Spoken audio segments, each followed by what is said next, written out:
capítulo continúa presentando algunas leyes de orden público y comunitario, cuyo propósito era garantizar el orden entre todos sus habitantes. Israel, como pueblo, tenía que tener conocimiento para entender lo que es el carácter de Dios.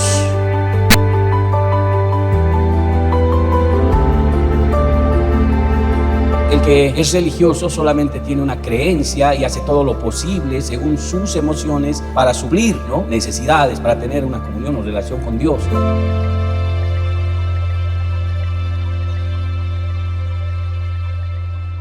En cambio, conocimiento es comprender, hermanos, qué dice Dios, tener fundamento bíblico para creer en algo, porque en la vida tenemos que estar sobre valores. Todas las personas deberían estar caminando sobre valores. Si alguien te pregunta cuáles son los valores que tienes, deberías declararlo. Así como una institución tiene valores, los bancos tienen valores, su visión, su misión, las instituciones los publican inclusive. Los seres humanos también debemos tener valores. Nuestros valores están en la palabra del Señor. Y estos valores, hermanos, tienen conocimiento, no tienen fundamento en la palabra de Dios, no son simplemente meras experiencias. Entonces, considerando, hermanos, que el conocimiento te hace entender el carácter moral de Dios, entonces tus valores salen de allí, de la moralidad de Dios. Y Dios, hermanos, castiga las injusticias, pero también premia la obediencia. Todo acto de justicia es bendecido por nuestro Dios. Deuteronomio 25, 1 al 19. Vamos a ver hoy 6 leyes más sobre orden, especialmente dentro de la cultura de Israel, justamente para que el pueblo esté caminando sobre un conocimiento, dado por Dios. Primero, habla sobre los castigos corporales. Dice aquí, hermanos, los versículos 1 al 3. Ahora, aquí, hermanos, hay 3 consideraciones que debemos entender. Dice el versículo 1. Si hubiere pleito entre alguno y acudieren al tribunal para que los jueces los juzguen, estos absolverán al justo y condenarán al culpable. Y si el delincuente mereciere ser azotado, entonces el juez le hará echar en tierra y le hará azotar en su presencia. Según el delito será el número de azotes.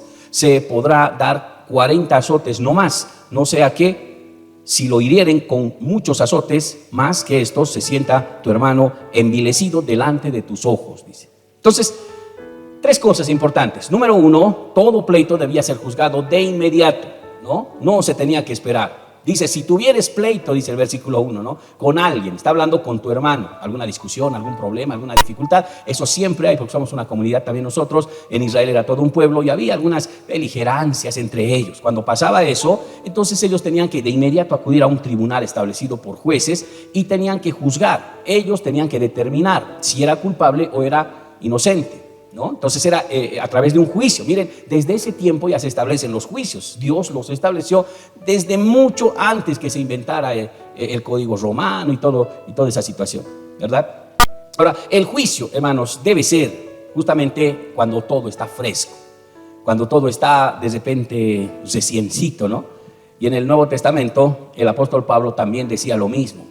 Cuando hay alguna situación entre ustedes, los hermanos de la iglesia, deben inmediatamente acudir a los jueces. ¿Quiénes serían los jueces? Serían los ancianos, los pastores, dice, para que ellos puedan solucionar. El apóstol Pablo dice en 1 Corintios 6, 1 y 5, dice que, hermanos, entre el pueblo hay gente madura para juzgar asuntos de la congregación. No vayan, dice, a juzgados del mundo para que no les vean mal.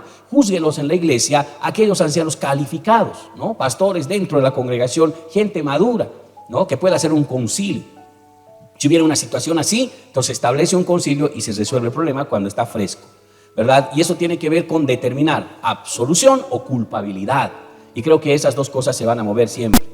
Una persona es culpable y debe ser castigada. Una persona es inocente, debe ser absuelta. La persona culpable, hermanos, debe tener castigos, ¿verdad? Pero el castigo, segunda consideración, debe ser acorde a la falta.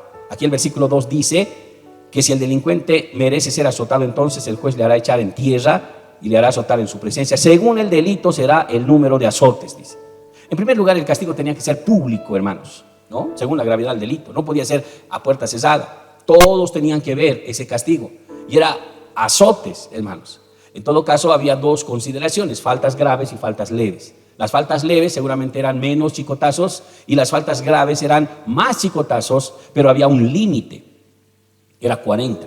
azotes, el máximo que se podía dar a un culpable, sea cual sea su error. Ahora, en nuestro contexto, hermanos, bueno, los castigos físicos se aplican únicamente tal vez a la familia, y tal vez deben moverse también por estos parámetros, leves y graves, porque la Biblia habla de la disciplina a los hijos, ¿no es cierto? Entonces ahí se puede aplicar los castigos físicos, pero no en la iglesia, hermano, ¿no? Imagínense en la iglesia dar de chicotazos a los que vienen tarde, ¿no? Un chicotazo por lo menos, ¿no? A los que se faltan, 2 chicotazos. Imagínense si en la iglesia, bueno, no estamos en ese tiempo, en ese tiempo de Israel sí lo hacían, ¿verdad? Aunque no está lejos. Yo escuché de un pastor que los ha chicoteado a sus músicos, porque en una actividad que ellos habían organizado, toditos se habían faltado. El momento de empezar las alabanzas para el culto no había ni un músico. Entonces el pastor se puso muy mal. Dice que él tuvo que improvisar algunas pistas, cantar para subsanar todo eso, y los músicos llegaron alegremente después, ¿no? Se aparecieron 1, 2, 3, 4, 5 ahí. Entonces el pastor estuvo enojado, dijo al final quisiera hablar con los músicos, terminó el culto, los llevó a un cuarto, dice que ahí les dijo, ¿por qué han llegado tarde? Entonces ellos dijeron las excusas, ¿no? Que esto, que lo otro, que me dormí, que no he podido, es que me han llamado. Dice que el pastor se agarró su cinturón y se sacó, ¿no? Y ellos no podían creerlo, y dice que les dio a cada uno, imagínense. Y entonces todos se sorprendieron. El pastor dijo después, yo creo que estos músicos después de esto se van a ir de la iglesia y pues no sé, se me fue la mano, ¿no? Pero el pastor luego me dice, no pasó así, hermano, desde ese día más fieles que nunca están, dice. Bueno, eso es un caso excepcional, pero no está tan permitido dentro de la iglesia los castigos físicos, hermano. Más bien en la iglesia se puede interpretar estos castigos como una aplicación ya para nosotros, como el sufrimiento de la carne, ¿no? En cierta manera, no necesariamente el soma, que es la palabra para carne, que es esta carne que tenemos de carne y hueso, digamos. No, sino el sarx. El sarx es la carne de pecado. No hay que diferenciar. Y esta carne de pecado sí dice la Biblia que debe sufrir. Debemos hacer sufrir a la carne de pecado.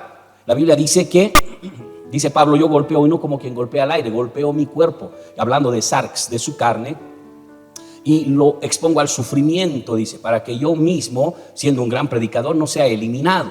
Eso quiere decir, hermanos, que una manera disciplinatoria, inclusive autónoma de poder, hermanos, mantenernos en el camino sería disciplinarnos a través de oraciones y ayuno, que es lo que debemos hacer para someter a la carne, ¿no?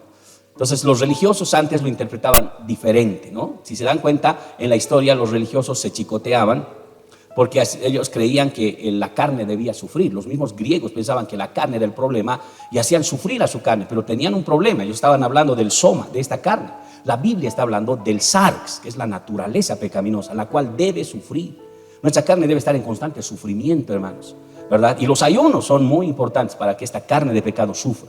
Porque a la carne de pecado le encanta, hermanos, todo le encanta comer, ¿no? Le encanta ver televisión, le encanta divertirse. La carne es así, por eso la carne sonríe cuando le diste invitar un platito. Se ríe, ¿no? Ay, qué gracias, dicen. La carne, hermanos, ahí se deleita en otras cosas. En Dios se pone triste. Cuando se trata de oración y ayuno, se pone mal. Pero el creyente debe someter a su carne, si no quiere que su carne lo traicione y lo aparte del camino. ¿Cuál es la solución? Someterlo, ayuno y oración. Aunque no quiera esta carne, debes ayunar. Dice el salmista, alma mía, dice, alaba al Señor. Es una orden, ¿no? Te ordeno, carne, cuerpo, que te sometas a la oración. Y punto final y funciona, hermano. Después del ayuno, tu carne está tan, se puede decir, fusilánime, que te empiezas a entender las cosas de Dios, ¿no? Sigues adelante confiando en Dios. Entonces, podemos interpretar de esa manera cuando habla de los sufrimientos de la carne, en este versículo 1 al 3. Deuteronomio 25:4, vamos a otra ley. Dice, no pondrás bozal al buey que trilla, dice, ¿no? No pondrás bozal al buey que trilla. Bueno, en este sentido, hermanos, en este punto, ¿verdad? Está hablando directamente a lo que es el trabajo de los animales, ¿no? Dice, hermanos, aquí que no se debe poner un bozal al buey que está trabajando. Sería esa la interpretación. Y se trata de la consideración a aquellos animales que trabajan muy duro y que se les priva de alimentación, ¿no? Pero que sigan trabajando. Sucede que los bueyes en ese tiempo eran atados por medio de un poste a una piedra de molino. Y entonces, conforme ellos iban caminando, pisaban, ¿no? El grano, y al mismo tiempo la piedra de molino convertía ese grano en harina, ¿no? Esa era la situación. Y para evitar que esos bueyes comieran de la harina que ellos mismos están haciendo, le ponían un bozal, ¿no? en la boca.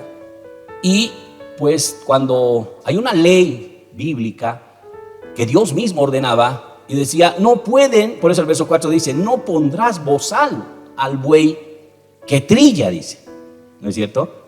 O sea que Dios prohíbe, hermanos, ponerle bozal al animal, dado que está deseando comer del trabajo que está haciendo, ¿no? Esa es la interpretación. Sería injusto prácticamente, porque seguramente el buey tenía hambre, o tal vez el buey se antojaba de eso que está haciendo, y entonces, claro, los dueños malos le ponían bozal, entonces se quedaba con las ganas y no podía comer, ¿no? Entonces, eso dice la ley, no pondrás bozal al buey que trilla, ¿no? ¿Cómo se interpreta? Este pasajito lo utiliza Pablo, 1 Corintios 9:9. Porque en la ley de Moisés está escrito, no pondrás bozal al buey que trilla. Y luego dice, ¿tiene Dios cuidado de los bueyes? Dice, o lo dice enteramente por nosotros, pues por nosotros se escribió. O sea que esta palabra puede aplicarse también a la iglesia, ¿no? A nosotros. Porque con esperanza debe arar el que ara, y el que trilla con esperanza de recibir el fruto. Está diciendo que si el buey trabaja, merece que coma de su trabajo. Y cuando dice que se aplica a la iglesia, dice que el que trabaja puede comer de el trabajo de sus manos. Y por eso Pablo establece esto en este capítulo. Si nosotros sembramos entre vosotros lo espiritual, es gran cosa si segásemos de vosotros lo material. Entonces Pablo está aplicando eso a aquellos. Cuando dice si nosotros, está hablando a los predicadores, ¿no? Aquellos que llevan el mensaje de la palabra. Dice que estos hombres de Dios siembran entre el pueblo lo espiritual. Y hablamos de todo lo espiritual, la palabra, administrar la palabra, la oración, ¿no? Los ayunos, hay gente que administra. Entonces dice, si sembramos en ustedes lo espiritual, pregunta, ¿es gran cosa que segásemos de vosotros lo material? O sea, que la retribución sea justa. Y a eso vamos, al principio de justicia. La retribución debe ser, dice, justa. Porque hay alguien que está trabajando. Pablo, en este caso, el evangelio es un trabajo, ¿no? El evangelio y todo lo que implica la palabra es un trabajo para ciertos hombres que se dedican a eso, a sembrar en lo espiritual. Y dice, ¿acaso es gran cosa si segásemos lo material? La retribución material, como retribuyendo voluntariamente a su trabajo. Sigamos el versículo 13. Dice, ¿no sabéis que los que trabajan en las cosas sagradas, y ahí está Pablo aclarando más, comen del templo, y los que sirven al altar, del altar participan? Versículo 14. Así también ordenó el Señor. Bueno, ahí a Pablo dice, esto lo dice Dios, a los que anuncian el evangelio, que vivan de él. Entonces, ¿qué es el trabajo? Es el evangelio. ¿Qué son las cosas espirituales? Son las cosas que se administran dentro de la iglesia y todo lo que pasa. Entonces, Dios llama a gente para ese trabajo. Y cuando dice vivan del evangelio, está diciendo que el sostenimiento de la iglesia debe sostener el trabajo de aquellas personas que se dedican a la obra de Dios, en este caso, ¿no? La obra de Dios, hermano. No otra cosa. Una librería no es la obra de Dios, ¿no?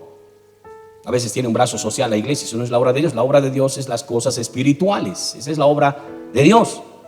Y esto podía interpretarse de qué manera se considera una injusticia no diezmar ni ofrendar. Porque diezmar y ofrendar es la manera que Dios estableció el sustento de la iglesia, de las cosas del Señor, ¿verdad? Entonces, ¿quiénes serían los que trabajan? Todos los pastores, evangelistas, claro, a tiempo completo, que están trabajando en las iglesias, serían semejantes a esos bueyes que trabajan.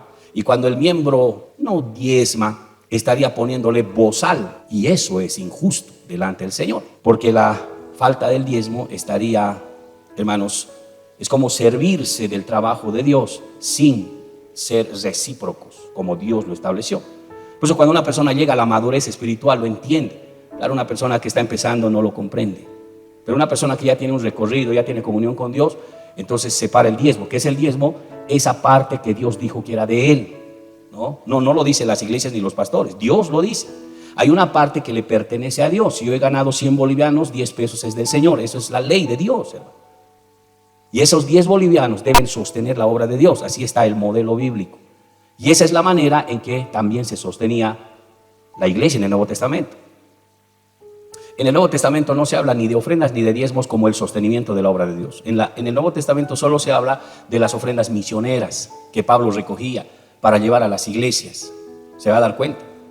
Pero la pregunta, ¿cómo se sostenía la iglesia en el Nuevo Testamento?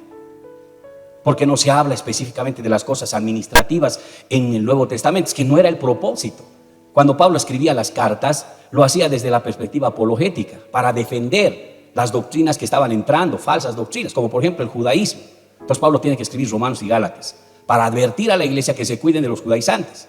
De repente se levantaba el gnosticismo. Pablo tiene que escribir Efesios, tiene que escribir Colosenses, para advertir que se cuiden de los gnósticos. O sea, las cartas no están hablando de las cosas administrativas, las cartas están hablando de la defensa del evangelio. Y hay personas que dicen, pero no hay en la Biblia, en el Nuevo Testamento. Es que no era el propósito del Nuevo Testamento hablar de detalles. Pero la obra de Dios estaba establecida desde el Antiguo Testamento, cómo Dios había ordenado sostener la obra de Dios, que en diferentes épocas se aplica porque solo cambia el modo de producción. El modo de producción en el Antiguo Testamento es agrario. Y entonces ellos tenían que separar de lo que trabajaban, ¿no? Hay algunos retrógradas en el pensamiento que dicen, pero dice del diezmo de la tierra y de los frutos, entonces eso hay que llevar. O sea, no lo disciernen en el espíritu. Es del fruto del trabajo que sostiene la obra de Dios en cualquier tiempo, sea en el tiempo del modo de producción agrario o en el tiempo donde hay ciudades donde casi el 80% de la ciudad no se dedican a la tierra, tienen profesiones, pero ese trabajo que están haciendo, hay una parte que le corresponde al Señor. Y es esa parte la que se debe llevar al alfolí. Claramente lo dice el Señor: trae los diezmos y las ofrendas al alfolí, y hay alimento en mi casa, dice Jehová de los ejércitos. Sino cómo se sostiene su casa. ¿Se da cuenta? Entonces, haciendo un estudio exhaustivo de esto, se puede determinar que la única manera del sostenimiento de la obra de Dios es a través de los diezmos y las ofrendas. Eso es bíblico. O fuera de eso ya es otra cosa, hermano. Ya es entrar a la doctrina de la prosperidad y todas esas cosas, cuando se habla de pactos, de siembras, de hacer cosas o de intercambiar milagros por dinero. Bueno, eso ya es otra cosa, pues no hay sostenimiento, pero muchas iglesias a veces creen en ello. Pero el modelo bíblico siempre será la ofrenda y el diezmo. ¿Quién lo establece? No las iglesias ni los pastores. ¿Quién lo establece? Dios mismo. Y cada uno de nosotros va a dar cuenta al Señor de la administración de su economía, porque no se puede robar al Señor. Es injusto, ¿verdad? Entonces, en ese sentido se interpreta Deuteronomio 25:4. No pondrás bozal al buey que trilla. Vamos al versículo 5. Desde el versículo 5 a 10, hermanos, hay una serie de leyes cortas. ¿Sí? Bueno, hasta el final hay una serie de leyes cortas, pero del 5 al 10 habla de la ley del levirato. ¿Sí? Voy a leer rápidamente. Dice: cuando hermanos habitaren juntos y muriere alguno de ellos y no tuviere hijos, la mujer del muerto no se casará fuera con hombre extraño. Su cuñado se llegará a ella y la tomará por su mujer y hará con ella parentesco. Y el primogénito que ella diere a luz sucederá en el nombre de su hermano muerto, para que el nombre de éste no sea borrado de Israel. Y si el hombre no quisiere tomar a su cuñada, bueno, hasta ahí primero, ¿sí? Hasta ahí primero. Luego voy a hablar de la penalización. Bueno, del 5 al 6 tiene el propósito justamente de ¿qué? O sea, ¿de qué está hablando? No, se casa una parejita, lo voy a plantear así: se casa una parejita y no tiene hijos. Y de repente no tiene hijos. Y no se sabe dónde está el problema, si es en ella o en él. Pero de repente muere el hombre, la mujer queda sola, no tiene hijos. Entonces, ¿qué hace la mujer? La ley del levirato dice que debe estar con su hermano del difunto, ¿no? O sea, de su marido. Podía apelar al hermano de su difunto marido para que tenga un hijo, ¿no? Y esta mujer, con ese hijo, recuperaba el nombre de su hermano. Y juntamente con el nombre recuperaba la herencia, recuperaba la tierra y no podía perderla. Entonces Dios había establecido este modelo para que, hermano, no haya desorden, ni pobreza, ni desamparo a las viudas, nada. Solo en ese caso. Entonces, el problema aquí era que el hermano vivo no quiera someterse a esta ley del levirato, ¿no? Entonces, ¿qué pasa si el hermano dice: yo no quiero dar descendencia a la viuda? Y la Biblia no dice específicamente si el otro es casado o soltero. O sea, la ley del levirato es: debes darle un hijo a la viuda. Le tocaba al cuñado en este caso, no al hermano. Y si no, pues al otro hermano, ¿no? Entonces, no quiero, digamos. ¿Qué pasa? El versículo 7, ¿qué pasa cuando no quiere? Dice, del versículo 7 al 10: y si el hombre no quisiere tomar a su cuñada, irá entonces su cuñada a la puerta de los ancianos. Dirá: mi cuñado no quiere suscitar nombre en Israel a su hermano, no quiere emparentar conmigo. Entonces los ancianos de aquella ciudad lo harán venir, hablarán con él, y si él se levantare y dijere: no quiero tomarla, ¿no? El versículo 9: se acercará entonces su cuñada a él delante de los ancianos y le quitará el calzado del pie y le escupirá en el rostro y hablará y dirá: así será hecho el varón que no quiere edificar la casa de su hermano, y se le dará este nombre en Israel, la casa del descalzado, ¿no? Ahí pasa todo esto. Entonces no quiere darle a su hermano descendencia a través de la viuda. Bueno, se podía hablar con él, hacerle entrar en razón. No quería siempre, porque había gente que no quería meterse en estas cosas, ¿no? Bueno, se intervenían los ancianos. Y luego, hermanos, si no quería siempre, está bien, no hay problema. Si no quiere, no se puede obligar. Pero delante de todos tenía que sacarle el zapato, ¿no? Escupirle en la cara. No, eso ya era vergüenza nacional, hermano.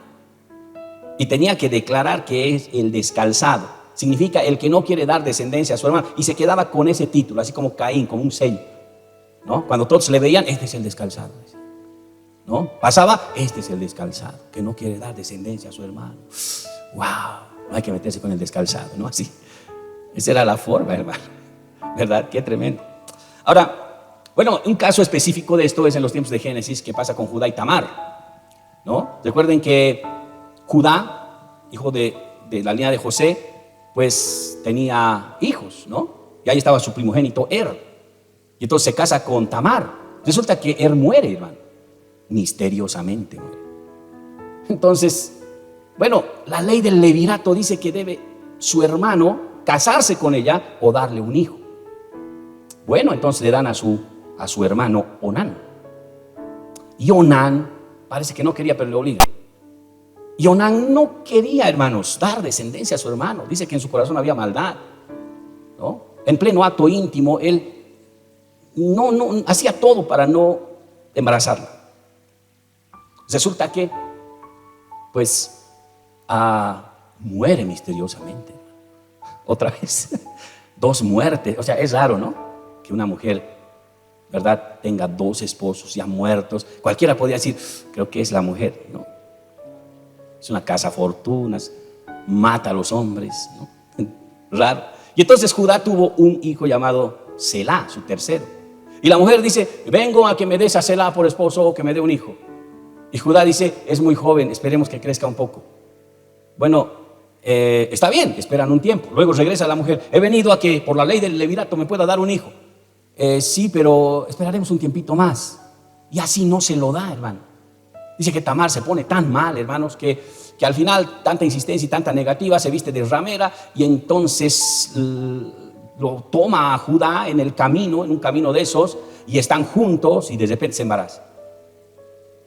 Toda la comunidad se alarma, dice: Tamar está embarazada, ¿quién es el padre? Esto es un delito, hay que apedrearla a ella. Y también esto ya es una vergüenza, ¿no? Y entonces, el momento de estar juntos, ella había pedido de Judá unos objetos personales como prenda de paga. Entonces, cuando Tamar es expuesta ante la gente, ella dice: en realidad el padre de este hijo es el dueño de estos objetos. Y entonces Judá, el que hacía más bulla, mira y se calla y recién reconoce y dice: yo debería haberle dado a Selá, mi hijo, a Tamar, pero no quise. Esta mujer ha resultado más justa que yo, dice. Por lo tanto, la vamos a sostener. Dice que ella se fue a su casa a vivir para que Selá, más bien dicho, el hijo que iban a hacer, esté sostenido también. Pero dice que él nunca se llegó a ella, ¿no? Entonces, imagínense, esta es la ley del levirato, ¿no?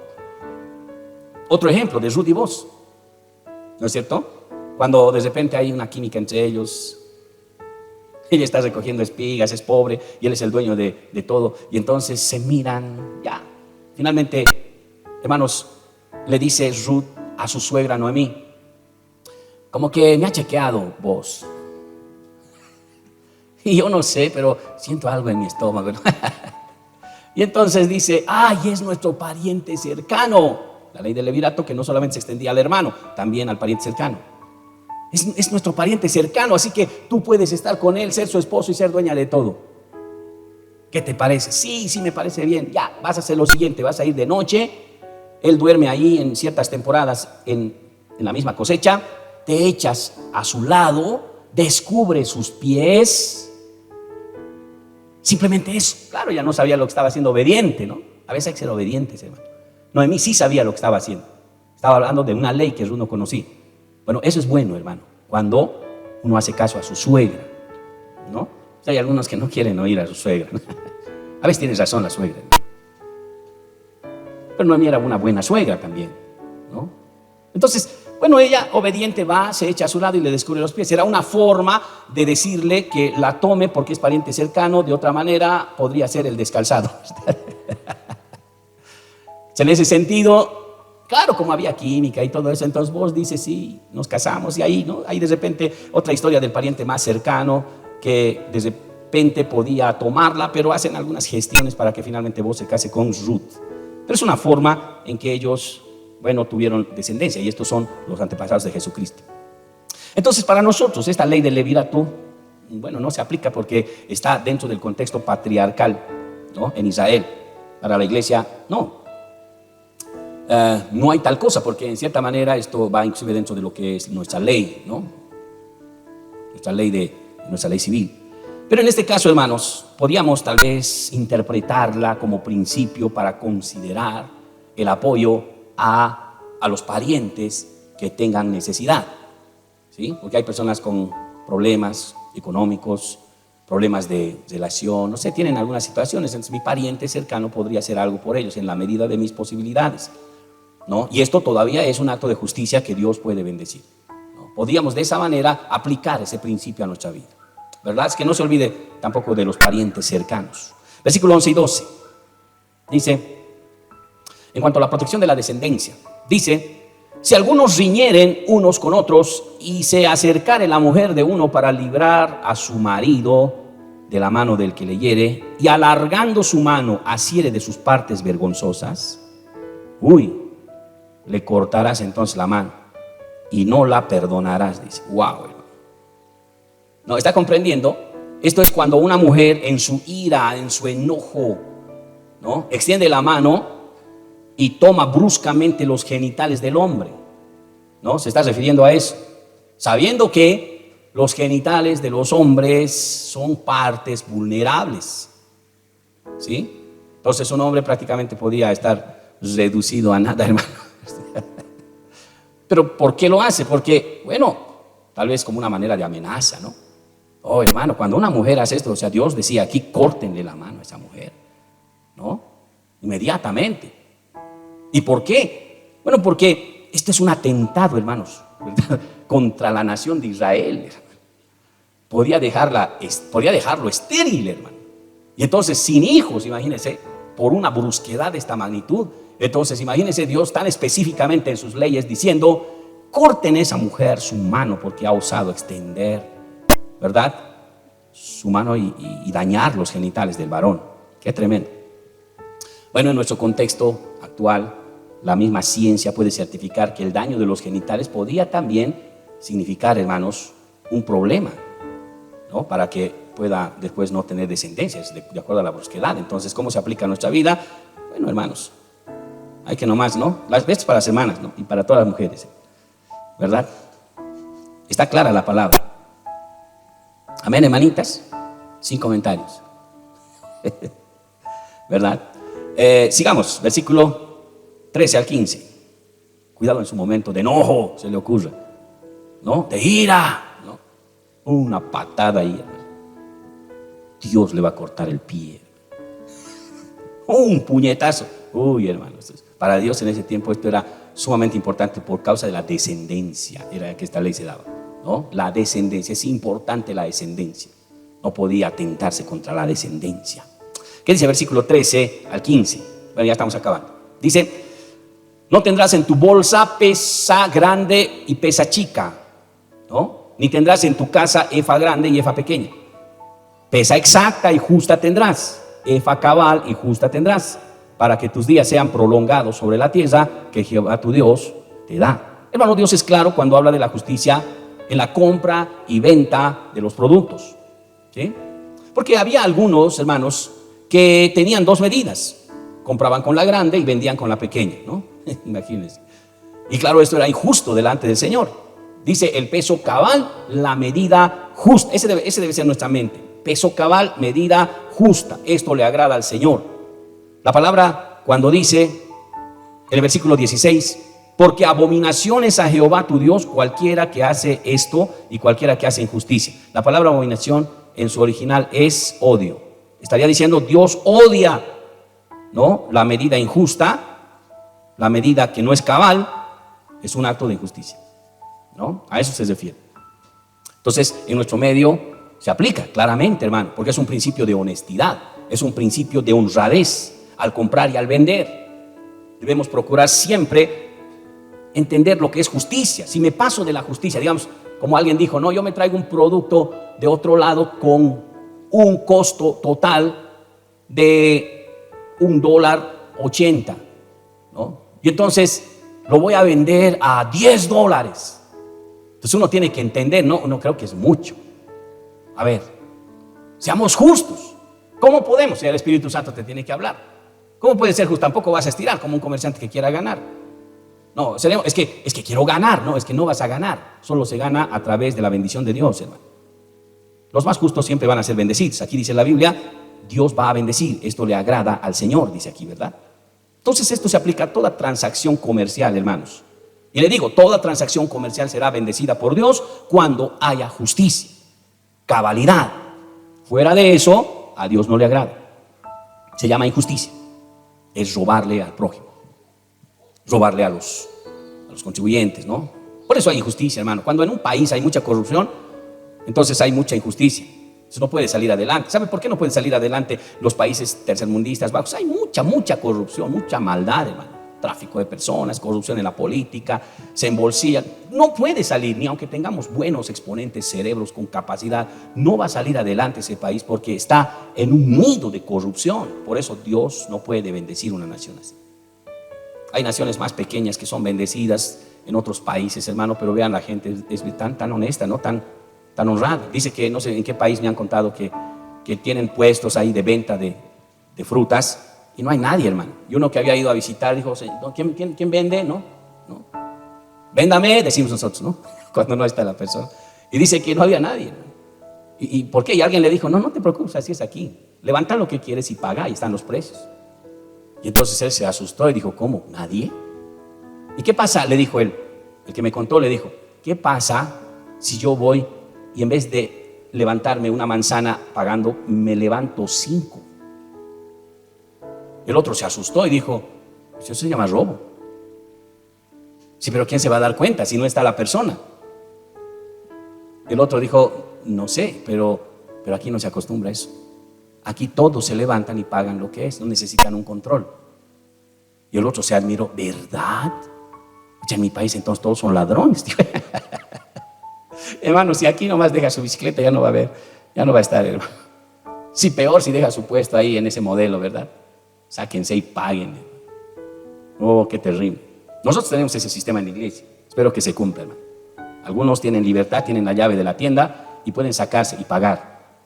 ¿O no? ¿Quiénes tienen acceso a la llave? Yo no estoy para mirar, la pastora, no hay nadie que quiera mirar. Ya sáquese. ¿Qué? Se saca de la tienda algo, hermano. En la tiendita que tenemos ahí atrás, ¿no? Entonces va uno, voy a sacar un grosso, dice. Bueno, ¿cuánto cuesta? Debes pagar. Bueno, 50 centavos. Alguno dice, ay, no tengo ahorita, se lo voy a dar mañana. Mentira, no se lo has dado. Y Dios mira. Eso se llama robar. Dios mira. ¿Cuánto dicen amén?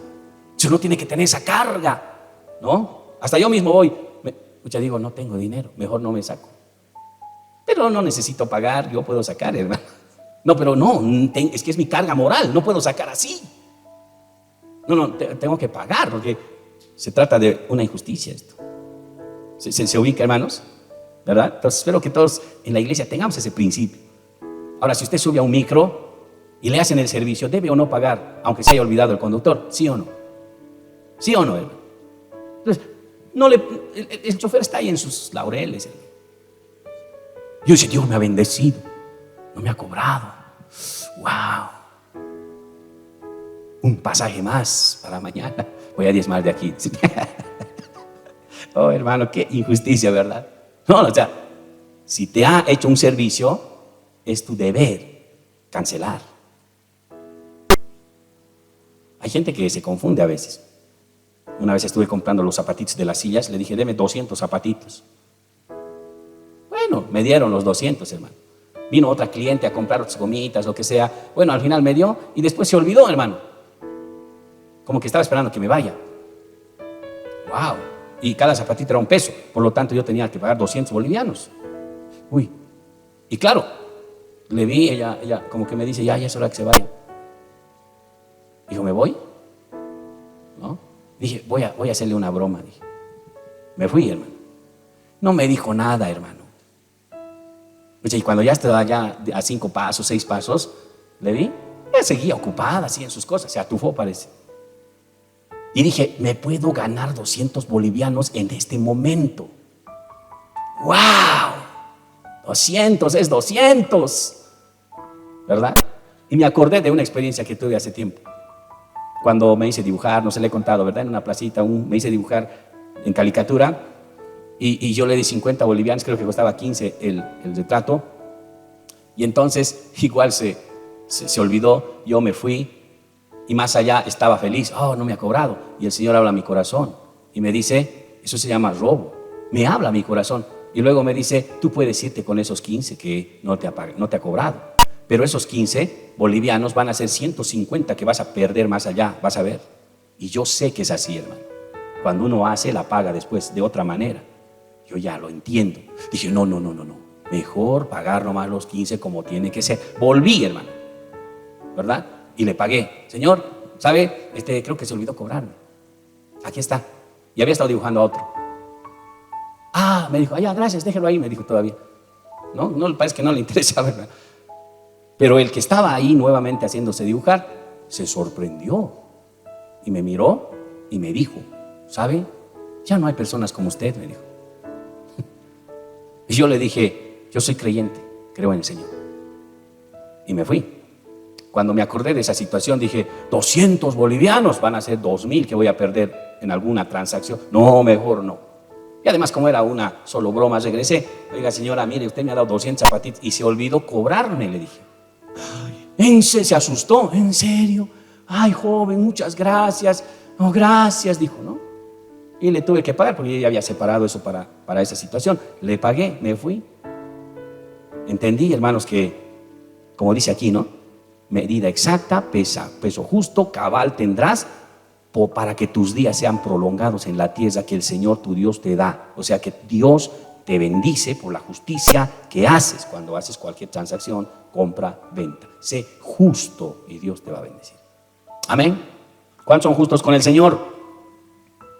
Tampoco al Señor hay que robarle. Medida cabal, pesa justa. Algunos dicen, hay que darle al Señor en calidad de diezmo una ofrenda, saca cualquier cosa, ¿no? No hay, a ver, dale esto, ¿no? Es como decir, no es el diezmo, es cualquier cosa. Y hermanos, eso no es peso cabal, eso no es medida justa. Y podemos cometer injusticias con el de arriba también. Tenga cuidado. Versículo 17 al 19, y con esto termino. Dice, acuérdate de lo que hizo Amalec contigo en el camino cuando salías de Egipto, de cómo te salió al encuentro en el camino y te desbarató la retaguardia y todos los débiles que iban detrás de ti, cuando tú estabas cansado y trabajado y no tuvo ningún temor de Dios. Por lo tanto, cuando Jehová tu Dios te dé descanso de todos tus enemigos alrededor de la tierra, que Jehová tu Dios te da por heredad para que la poseas, borrarás la memoria de Amalec debajo de los cielos, no lo olvides. ¿Cuál era la orden?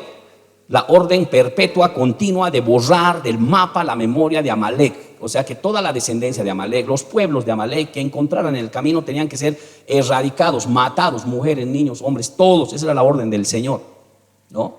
Y este caso en contra de los amalecitas fue, hermanos, por disposición divina, pero había una razón, hermano. ¿Cuál era? La causa era la maldad de ese pueblo. Dice aquí que no tuvo consideración de Israel. Cuando apenitas estaba saliendo de Egipto, hermanos, los amalecitas se organizaron para atacarlos entre todos, y ellos estaban indefensos, ellos estaban cansados, dice aquí, estaban débiles, y con las mujeres, los niños, los ancianos y los animales en la retaguardia, porque estaban caminando y caminando. Entonces siempre los débiles, como dice aquí, se iban atrás. Entonces la retaguardia atrás. Los amalecitas no tuvieron consideración, invadieron, mataron a los débiles, era su estrategia, ¿verdad? Y entonces Dios tuvo que hacer algo, hermano. En ese tiempo, recuerden que tuvo que orar, no sabían pelear el pueblo. Entonces dice que Moisés levantó su mano: Señor, ayúdanos, tú eres el único que puede ayudarnos, no hay más, solo tú. Nos van a matar estos amalecitas.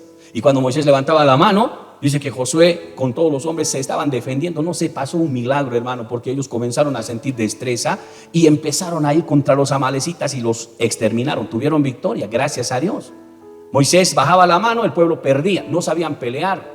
Levantaban su mano, el pueblo ganaba. Era la oración. Y ahí está Aarón y Hur levantando las manos de Moisés hasta que terminen con sus enemigos. Entonces desde ahí Dios dice: a estos hay que matarlos, porque no solo esto hacen con Israel, esto lo hacen con todos los pueblos. No, eran malos. Ahora, cuando Dios ordenaba matar a pueblos, con todo, mujeres, niños, todo, no era porque estaba en contra del mandamiento de no matarás. Hermanos queridos, eso lo hizo para erradicar la maldad, porque hay pueblos que, si usted estuviera de cerca, cuán sanguinarios, violentos y malvados son, que terminan matando, hermano, a todos. Hay pueblos que solo merecen la muerte. Dios conoce sus corazones, no van a cambiar. Dios ordena matarlos. Así que Él dispuso guerra contra Amalec toda la vida, perpetuamente y eternamente. Miren, cuando Dios dice algo, se cumple por siempre. Inclusive Saúl fue desechado por desobedecer esto, ¿no? Recuerden que Saúl también le dijo a Samuel: anda donde los de Amalec, erradícale a todos, al rey mátalo, las ovejas, todo, que no haya nada, todo se muere. Y entonces Saúl va y al retorno deja vivo al rey y lo más gordo de las ovejas. Y Samuel dice: ¿qué has hecho? Locamente has hecho. ¿Cómo es posible? Te hemos dicho que mates a todos y ahí está. ¿Qué haces, rey, aquí? Y todavía Saúl dice: yo he cumplido la palabra del Señor. No, tú no has cumplido nada. Así que Samuel va, agarra un cuchillo, hermano, y lo mata a Amalec. Así ha dicho el Señor, le dijo. Lo mata a sangre fría. Y Saúl dice: es que el pueblo siempre se amarraba en el pueblo. No, le ha dicho: tú no sirves, así que dejas de ser rey. Dios te ha desechado. Se va a levantar otro rey conforme a su corazón. Hasta aquí llegaste, Saúl. Hermano, por desobedecer esto, que ya estaba escrito desde los tiempos antiguos, hermanos, Saúl perdió su posición por desobediencia. ¿Cómo se aplica a nuestra vida esto, hermanos? ¿Cómo se aplica a nuestra vida? Bueno, nosotros no estamos en guerra, pero sí tenemos malas influencias. Hay personas malas, sanguinarias. Esto se puede aplicar como una manera de poder cortar relaciones, hermanos, con gente tóxica que no te aporta en nada a tu crecimiento espiritual. Son cobardes, hermanos, personas cobardes que nunca van a ir para adelante, siempre van a ir para atrás. Tú tienes que aprender a relacionarte con gente que te va a edificar, no que te va a retrasar o va a ser un perjuicio. Una vez alguien dijo: estoy con un chico tóxico. ¿Qué esperas para romper relación? No puedes estar con alguien tóxico.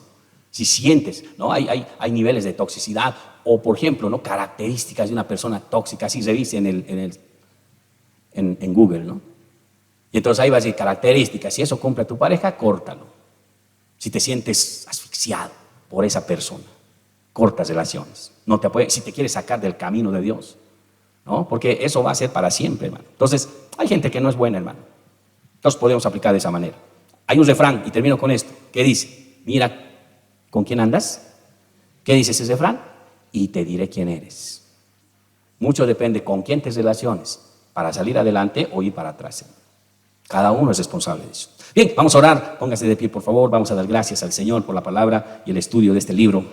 Vamos a cerrar los ojitos, hermanitos, orar a nuestro Dios, levantar nuestras manos, dar gracias por esta palabra, y espero que en estas diferentes leyes que hemos podido escudriñar hoy podamos entender el carácter moral de Dios, podamos comprender cómo es Dios a través de estos estudios, hermano, a través de estos estudios. Lo que yo deseo en mi corazón es que usted sepa quién es Dios, cómo trabaja Dios, cómo es su pensamiento, qué determinaciones toma cuando hay algo malo o algo bueno.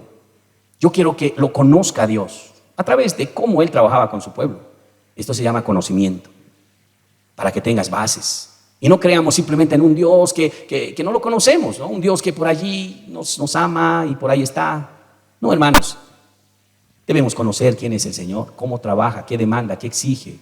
A Él le agrada, le encanta la justicia. Se ha dado cuenta en todo lo que hemos avanzado todos estos domingos. Las leyes de Dios, leyes morales, 1, 2, 3, leyes del carácter comunitario, moral. En todas ellas, Dios es justo, hermano. Dios es justo. A Él le encanta la justicia. Ese es un principio magistral. Le encanta lo recto, lo correcto, lo bueno, lo justo. Él bendice estas acciones, no bendice cómo oras o cómo te mueves, o hay iglesias que piensan que Dios bendice porque van a temblar o van a caerse. No, ese es un pensamiento, hermano, sin fundamento. Dios bendice la honestidad, Dios bendice los valores, Dios bendice lo que tienes dentro de tu corazón. Dios te bendice. Todo lo que haces bueno, recto delante de Dios, o se aproxima a lo más recto, como comerciante, como trabajador, como una persona que respeta a los demás, considera a sus hermanos, porque hemos visto también leyes de consideración al prójimo. Hermano, Dios bendice estas cosas. En la medida que eres más justo, más te bendice el Señor. Pero cuando somos injustos, cuando somos, hermanos, no considerados, cuando nos importa la obra de Dios y estamos velando otras cosas, hermanos, Dios también lo siente. Se siente triste, se siente mal. Ya no te puede bendecir, porque Dios tiene un patrón. La obediencia derrama bendición. La desobediencia trae, hermanos, consecuencias malas. Y es por eso que oramos al Señor. Y yo quisiera que ores al Señor en este día, te examines siempre.